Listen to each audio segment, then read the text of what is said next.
So, Soul Eater has finally ended after almost 10 years and 113 chapters, and we have a nice bittersweet ending.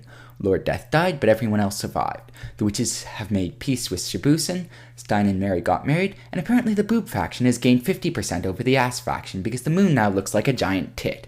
Wait, what? Yeah, so the ending of Soul Eater is a mixed bag. We have wrap up, wrap up, wrap up, Excalibur, wrap up, fan service, and more fan service. Back to wrap up. Wait, no, more fan service, and more fan service. And then we get to the conclusion. I kind of wonder what the author was thinking going into this last chapter.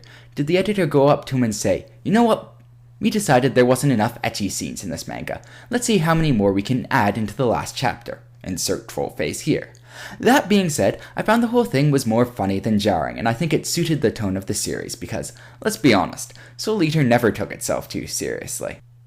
I'm also really glad that Stein and Mary got married, or at least I assume they're married because Mary's pregnant. Maybe it's a bastard child, who knows.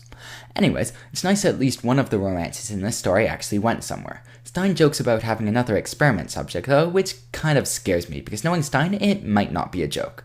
I'm really hoping their kid doesn't turn out like Corona. With regards to the other romances, I was kind of disappointed that nothing really happened between Maka and Soul, and the most that we got between Kim and Ox was a dance at the end, but oh well.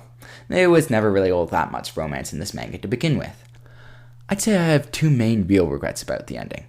One's that Ashura was the final boss and not Medusa, simply because I felt Medusa was far more interesting of an antagonist than Ashura ever was, and two, that we never really got to meet Maka's mother. She's referenced enough in the series that I would have expected to see her at least once before the series ended.